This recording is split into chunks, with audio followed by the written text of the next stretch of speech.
बांग्लादेश के प्रोटेस्टर्स इतने खौफनाक क्यों हो गए जिनकी वजह से यूनिवर्सिटी और इंटरनेट को बंद करना पड़ा। बांग्लादेश के प्राइम मिनिस्टर शेख हसीना देश को कंट्रोल नहीं कर पाए जिनकी वजह से उनको देश छोड़ के भागना पड़ा। बांग्लादेश का हालात बिगड़ता गया। सारे प्रोटेस्टर्स पीएम शेख हसीना के खिलाफ रोड पर उतर पड़े जिसमें स्टूडेंट और आम लोग भी शामिल थे। 20 साल से अधिक सरकार चलाने वाले शेख हसीना को देश छोड़कर क्यों भागना पड़ा।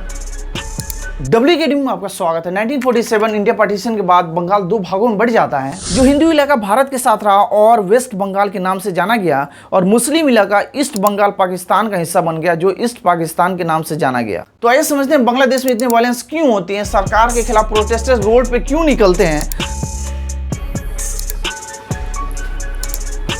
सरकार से जो प्रदर्शनकारियों का मांग था, सरकारी नौकरी कोटा सुधार का टारगेट था, लेकिन आगे चलकर ये टारगेट क्या होता है और बढ़ जाता है। और प्रोटेस्टर्स एक आंदोलन का नाम देते हैं द नॉन कॉर्पोरेशन मूवमेंट, असहयोग आंदोलन, जो बांग्लादेश गवर्नमेंट के खिलाफ होता है। प्रोटेस्ट के दौरान कई प्रोटेस्टर्स की इसमें मौत हो जाती है, जिसके बाद से स्टूडेंट और प्रोटेस्टर्स सरकार के खिलाफ हो जाते हैं। इस आंदोलन की डिमांड शेख हसीना और उनके कैबिनेट की इस्तीफे की मांग कर देते हैं। हालांकि शुरुआत में ऐसे डिमांड नहीं थे, लेकिन जैसे जैसे इसमें प्रोटेस्टर्स की मौत होती है उसके बाद से इनकी डिमांड हो जाती है शेख हसीना और कैबिनेट की इस्तीफे की मांग कर देते हैं डायरेक्ट। कई प्रदर्शनकारियों की मौत के बाद से यह आंदोलन बड़े पैमाने पर सरकार के खिलाफ उतरा। उसके बाद से सामाजिक, आर्थिक और राजनीतिक मुद्दों ने भी हवा ले लिया शेख हसीना के द्वारा, जिसमें नेशनल इकोनॉमिक का, गवर्नमेंट मिसमैनेजमेंट, सरकारी अधिकारी करप्शन, ह्यूमन राइट का उल्लंघन करना और भी बहुत सारी कमियां रहना किसके द्वारा, शेख हसीना के द्वारा। इन्हीं सब मैटर्स को देखते हुए प्रोटेस्टर्स रोड पर निकल पड़े। 3 अगस्त 2024 प्रोटेस्टर्स के कोऑर्डिनेटर ने शेख हसीना और उनके कैबिनेट के इस्तीफे की मांग का ऐलान किया। फिर कोऑर्डिनेटर बड़ा मार्च के लिए कॉल किया, प्रोटेस्टर्स को एक जगह बुलाने का काम किया। फिर क्या होता है, राजधानी ढाका के लिए कैपिटल में एक बड़ा प्रोटेस्ट होता है। फिर क्या होता है, 5 अगस्त 2024 2:30 पर शेख हसीना को रिजाइन दे करके भारत भागना पड़ता है। अब तक बांग्लादेश के इतिहास में सबसे लंबे समय तक सरकार चलाने वाले शेख हसीना को देश छोड़ना पड़ा। शेख हसीना के रिजाइनेशन के बाद से सेलिब्रेशन और वायलेंस होती है, जिसमें से 300 से अबव लोग डेथ कर गए और 700 से अबव क्या है, इंजर्ड हुए। फिर हमारे देश में अलग अलग तरीके से न्यूज को दिखाया गया जो नहीं दिखानी चाहिए थी। गलत भी बहुत सारी न्यूज को दिखाया गया। दंगे फसाद जैसे हिंदू मुस्लिम कर करके दंगे फसाद जैसे माहौल को बनाया गया जो इनको नहीं करनी चाहिए थी। अपने देश में ये चाह रहे हैं कि दंगे फसाद जैसे माहौल हो जाए, लेकिन ऐसा होने वाला नहीं है। थोड़ी डिटेल्स में समझने की कोशिश करते हैं कि एक कोऑर्डिनेटर की वजह से लोग सड़क पे कैसे आ गए प्रोटेस्ट करने के लिए। तो 3 अगस्त 2024 सुबह आंदोलन एक कोऑर्डिनेटर आसिफ महमूद ने एक फेसबुक पोस्ट में कहा कि वे सरकार के खिलाफ असहयोग आंदोलन शुरू करेंगे, यह कहते हुए कि यह मार्च 71 सम्मान होगा। दोपहर में प्राइम मिनिस्टर शेख हसीना ने प्रोटेस्टर्स से बात करने का प्रस्ताव रखा, लेकिन लेट हो चुका था। 3 अगस्त को पूरे दिन प्रोटेस्ट हुआ। फिर स्टूडेंट और आम लोग ढाका के शाहिद मीनार क्षेत्र में जमा हुए। कोऑर्डिनेटर में से नाहिद इस्लाम ने शाम 5 बजे शाहिद मीनार पर भीड़ में ये अनाउंस की, डिमांड करते हुए कहा कि हमें पीएम शेख हसीना और कैबिनेट की रिजाइनेशन। उन्होंने 4 अगस्त असहयोग आंदोलन शुरू करने का अनाउंस किया।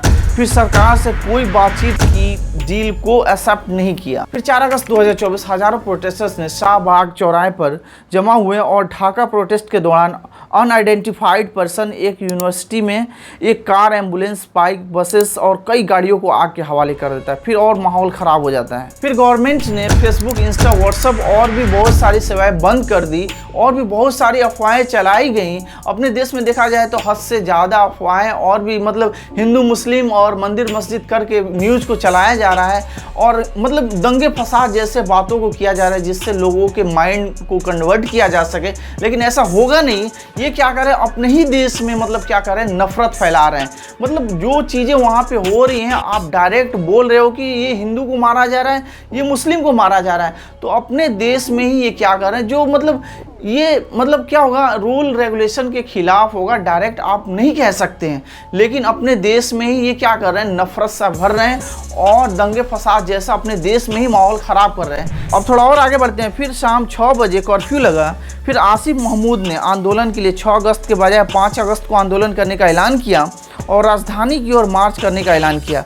5 अगस्त को लगे कर्फ्यू को भी यह क्या किए, स्टूडेंट आंदोलन को खारिज कर दिया। 5 अगस्त 2024 3 बजे शेख हसीना ने पीएम पद से रिजाइन देकर के भारत भाग जाती हैं।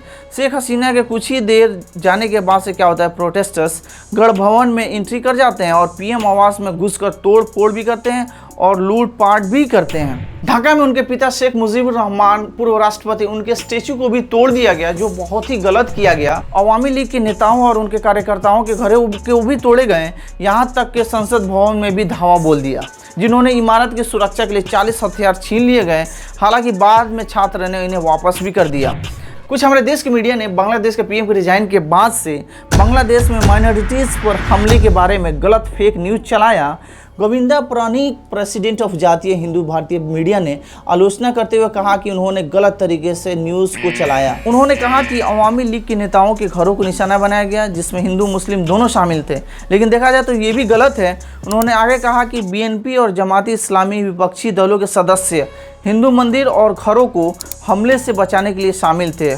सोशल मीडिया पर भारत में कई ऐसे हैशटैग भी चलाए गए, जैसे all eyes on Bangladesh Hindu, save Bangladesh Hindu, बहुत से ऐसे हैशटैग चलाए गए। दावा के बाद से ये जांच संगठन द्वारा इसे खारिज कर दिया गया। चीफ ऑफ आर्मी ने बीएनपी जाति पार्टी और जमाती इस्लामी के साथ बैठक बुलाई और 48 आवर्स के अंदर सरकार बनाने का दावा किया। प्रेसिडेंट मोहम्मद शहाबुद्दीन विरोध प्रदर्शन के बाद से कैद किए गए सभी स्टूडेंट्स और पूर्व प्रधानमंत्री बीएनपी के अध्यक्ष खालिदा जिया को रिहा का आदेश दिया गया।